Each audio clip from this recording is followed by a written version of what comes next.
A ceasefire was signed 9 days ago at the Palace of Versailles. Donald Trump called it unconditional surrender. Iran called it a record of American failure.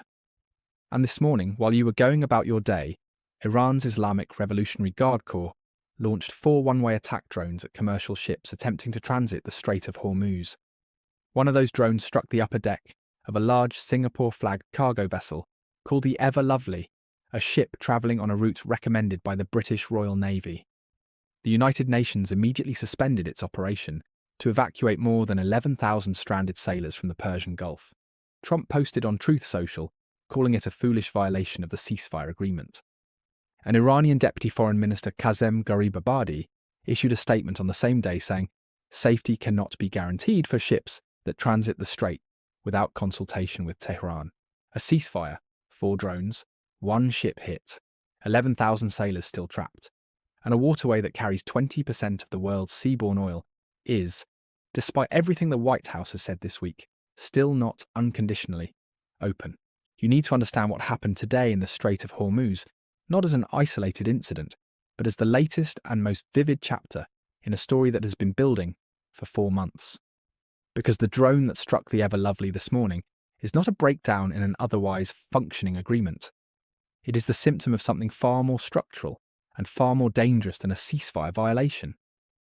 It is evidence that the fundamental disagreement between Washington and Tehran over who controls the Strait of Hormuz has not been resolved by the Memorandum of Understanding signed at Versailles. It has been papered over, and paper, as anyone who has followed this conflict knows, does not stop drones. To understand why Iran fired those drones today, you have to understand exactly what the ceasefire agreed to and what it did not agree to. Because the gap between those two things is the gap that the Ever Lovely sailed into this morning. The Memorandum of Understanding signed on June 17th at Versailles established a 60-day suspension of hostilities and a framework for a permanent peace negotiation. It committed both sides to establishing mechanisms addressing the Strait of Hormuz and the conflict in Lebanon. Vice President J.D. Vance declared significant progress when he departed Switzerland on June 22nd. He said Iran had agreed to allow nuclear inspectors back into the country. Trump posted that Iran had agreed to nuclear honesty and that the deal was close. The official language was optimistic.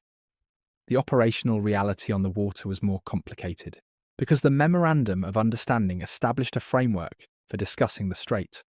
It did not resolve who controls it. It did not abolish the Persian Gulf Strait Authority that Iran created in May. It did not establish a single, agreed transit route. And it did not produce a unified position between Iran and the United States on the fundamental legal question of whether the strait is an international waterway, where innocent passage is guaranteed under the UN Convention on the Law of the Sea, or whether it is a corridor whose administration Iran has the right to define, regulate and charge for. That question, the single most important question about the most important waterway in the world, is still unresolved, and the drone that struck the Ever Lovely today was Iran's answer to ships that chose to transit on a route that Washington approved and Tehran did not sanction. Here is what actually happened at the water level over the last 72 hours, because the details tell you more about the true state of the ceasefire than any official statement can. 2 routes have now emerged through the Strait of Hormuz. One runs along the Omani coastline, hugging the southern shore of the waterway, in waters that Iran considers outside its primary zone of control. This is the route that the United States has approved, that the Royal Navy's UK maritime trade operations has recommended to commercial shipping companies, and that the UN's International Maritime Organization endorsed when it launched its evacuation operation for stranded sailors. The second route runs along a northern channel that Iran has designated as its approved shipping corridor, passing closer to Iranian territory and requiring prior coordination and authorization from Tehran. According to shipping intelligence firm Windward, 15 ships left the Gulf using Iran's northern route on Wednesday. 26 transited via the Omani coastal waters. The Ever Lovely was one of those 26. It was on the UN-recommended route. It was hit by an Iranian drone. Iranian Foreign Minister Sayed Abbas Araghchi said on Thursday that Iran and Oman will hold talks to define the future administration and maritime services in the Strait of Hormuz. Read that language with the care it deserves. Define the future administration. Iran is not talking about reopening an international waterway. It is talking about establishing an administrative framework for a waterway it intends to continue governing. And it is doing so in coordination with Oman, the same neutral broker that helped mediate the ceasefire agreement, as a way of giving its administrative claims regional legitimacy that is harder for Washington to dismiss. The Oman partnership is not a concession by Iran. It is a diplomatic maneuver to institutionalize Iranian control of the strait within a multilateral framework that no single country can simply reject. Trump posted on Truth Social that Iran had carried out a foolish violation of the ceasefire agreement. He said one drone hit the upper deck of a large and very expensive cargo-carrying ship. Damage was done, but the ship was able to proceed on its way. We knocked down 3 other drones. Obviously, this is a foolish violation of our ceasefire agreement. That post did not address what America intends to do in response. It did not announce additional military action. It did not announce a suspension of negotiations. Pakistani mediators said direct talks between the US and Iran will likely resume next week. Qatar said technical teams have begun working on the details of a wider peace deal. The ceasefire that Trump called a foolish violation is still officially in place. America is still negotiating with Iran. Iran just shot a drone at a ship on a UN-recommended route inside the waterway that both sides agreed to stop fighting over, and the talks continue. Now understand the human cost sitting at the centre of this story, because this conflict has never been just about oil prices and geopolitical leverage. There are people inside it. The UN's IMO Secretary-General Arsenio Dominguez announced on Thursday that the evacuation of sailors was being temporarily halted until further clarity is obtained on the attack on the cargo ship. 115 vessels had been evacuated in the last 3.5 days, representing around 2,500 seafarers who had safely departed the Strait of Hormuz. That means roughly 8,500 sailors are still stranded as of today. Stranded because the waterway they need to pass through to get home is not reliably safe. Stranded because the ceasefire that was supposed to establish safe passage has produced 2 competing routes: an Iranian drone strike on the UN-recommended one, and a temporary halt to the only organised evacuation effort that existed to get them out. The ever-lovely drone strike forced the UN to suspend its escort evacuation operation for stranded sailors. Taiwan's Evergreen Marine confirmed their Singapore-flagged vessel was struck by an unknown object while on a route recommended by the British Navy agency UKMTO. Evergreen said initial inspections showed damage to the bridge windows. The crew, vessel, and cargo are all safe. The company said the vessel safely departed the Strait of Hormuz. That the crew is safe is the only genuinely good news in today's developments. That the ship was hit at all on a UN-recommended route during an active ceasefire is the news that matters for everything that comes next. Follow the money directly, because the Strait of Hormuz story is ultimately a story about the price of energy and the cost of uncertainty to every economy on Earth. Before February 28, 2026, Brent crude traded below $80 a barrel. The strait was open. 120 commercial vessels crossed every single day. 25% of all the world's seaborne oil and 20% of all global LNG flowed through those 21 miles without interruption. That was the baseline. That was the world that existed before Operation Epic Fury. The war cost the Department of Defense approximately $40 billion in direct costs, according to preliminary numbers from the Center for Strategic and International Studies. That figure includes the cost of munitions, destroyed equipment, and damage to bases, but does not incorporate operational costs already factored into the department's more than $1 trillion fiscal year 2026 budget. Munitions were the largest expenditure, with the US using about 1,000 Tomahawk missiles, each costing around $2.5 million. The Pentagon has submitted a request for $80 billion in supplemental funding, with less than $20 billion of that total request related to immediate needs from the Iran war. $80 billion for a war that Trump signed a memorandum of understanding to end 9 days ago. For a war that Iran's foreign minister is calling a record of American failure. And the drone that hit the ever-lovely today means the costs are still accumulating.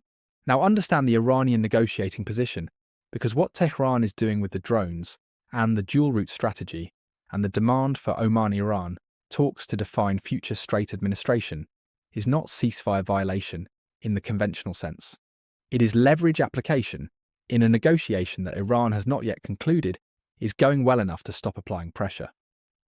The Iranian position at the current negotiating table centres on 5 points: ending the war on all fronts, lifting the siege, meaning the removal of the American naval blockade, reopening the strait under terms that Iran considers acceptable, a temporary exemption from sanctions on Iranian oil and derivatives, and the release of Iran's frozen assets. Iran's negotiators said explicitly that other provisions of the memorandum would not move into the implementation phase until the issue of ending the war in Lebanon is resolved. Lebanon. Hezbollah. The front that Netanyahu has said Israeli forces will remain in with full freedom of action to thwart any direct or developing threat. The same front that Hezbollah has been attacking Israeli positions from daily since the ceasefire was announced. French Foreign Minister Jean-Noël Barrot called on Israel to comply with the ceasefire protocol, saying the Israeli government should abide by it and that the United States should exert the necessary pressure to ensure compliance. The Lebanon deadlock is the keystone of the entire negotiating impasse. Iran will not fully implement the strait provisions of the memorandum while Israel continues striking southern Lebanon. Israel will not stop striking southern Lebanon while Hezbollah maintains armed positions along the border. And America cannot deliver Israeli restraint in Lebanon because Netanyahu's political survival depends on maintaining the security posture that his coalition demands in the north. Here is the deeper truth that today's events reveal about where this conflict actually stands. Stripped of the official language and the diplomatic framing, the Memorandum of Understanding signed at Versailles on June 17th was not the end of the Iran war. It was the beginning of the negotiation about what ending the Iran war actually means. The 60-day suspension of hostilities that both sides agreed to is not a ceasefire in the operational sense. It is a pause during which both sides are supposed to negotiate the permanent terms. But the fundamental disagreements that made a ceasefire necessary in the first place have not been resolved. Iran still wants control of the strait. America still says the strait must be free and unconditional, as guaranteed under international law. Iran still insists on its right to a peaceful nuclear program, including enrichment. America and Israel still insist Iran cannot enrich. Lebanon is still a war zone. Hezbollah is still firing rockets. And the IRGC launched 4 drones at ships this morning.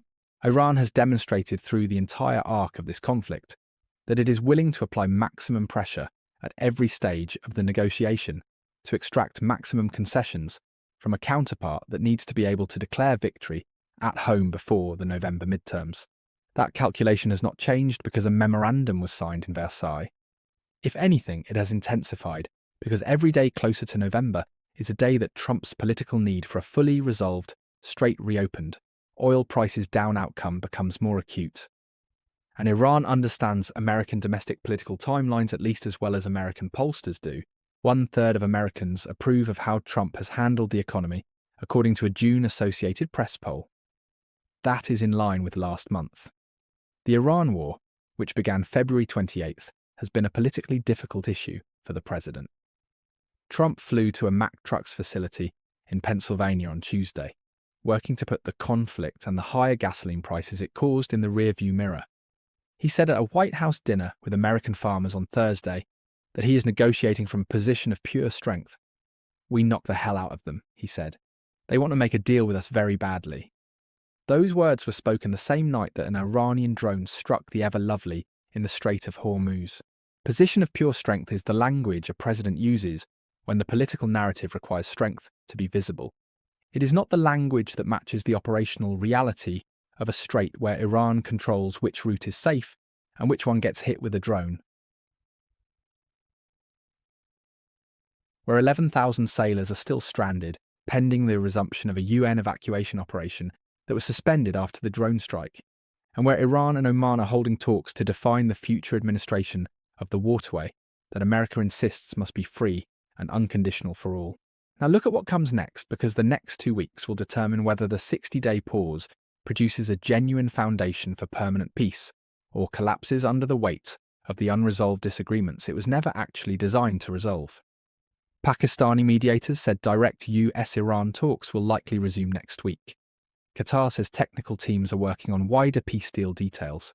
The IAEA's Director General Rafael Grossi expects Iran to allow nuclear inspectors into the country to review nuclear sites. These are positive signals. They are real. They suggest that both sides have not abandoned the framework that Versailles produced. Iran's Supreme National Security Council warned that ceasefire violations will not be tolerated and that Iranian forces will soon respond, suggesting that the drone strike may have been a message rather than a campaign. A message about what happens to ships that use unauthorized routes. A message that Iran's leverage at the negotiating table is still operational, still military, and still capable of disrupting the global energy supply at a moment's notice. The best case from here is that the drone strike functions exactly as Iran intended it to, as a negotiating signal rather than an escalation trigger. That Trump's foolish violation post is the extent of the American response. That talks resume next week as planned. That the Lebanon deconfliction cell that Qatar and Pakistan announced actually produces a reduction in Hezbollah. Attacks and Israeli strikes. That the IAEA gets its inspectors into Iran within the 60-day window. And that by mid-August, the framework for a permanent agreement is clear enough that oil markets can price in a genuine resolution, gasoline starts moving toward $3, and Trump can enter the final stretch before the November midterms with a credible claim that the war is over and the costs are coming down. The worst case is sharper and closer than the official tone suggests. The drone strike produces a breakdown in trust that derails next week's talks before they start. Israel strikes Lebanon again in response to a Hezbollah attack, and Iran declares the Lebanon provisions of the ceasefire violated, reinstating its strait closure protocol. Trump, facing one-third economic approval and a political need for a visible win, orders a military response to the drone attack that Iran responds to with further strait disruption. The 60-day pause collapses before the permanent framework is negotiated. Oil climbs back toward the levels it held during the worst weeks of the conflict, and the billions of dollars in lost supply that the world has already absorbed is followed by a second wave of disruption. The question I want you to answer in the comments below is the one that today's events make impossible to avoid with comfortable language. When Iran shoots 4 drones at commercial ships 9 days after signing a ceasefire agreement, and one of those drones hits a cargo vessel on a UN-recommended route, and the UN suspends its evacuation of 11,000 stranded sailors in response, and Iran's deputy foreign minister says safety cannot be guaranteed for ships that transit without consulting Tehran. Is the ceasefire holding? Or is Iran telling Washington in the clearest possible language that the Strait of Hormuz will remain under Iranian administrative control regardless of what was signed at Versailles? Leave your answer below, because the ever-lovely was able to proceed on its way, as Trump noted. But the 11,000 sailors still waiting to go home are still waiting, and the world's most critical waterway is still not unconditionally open. And the talks resume next week, and the clock on the 60-day pause is running.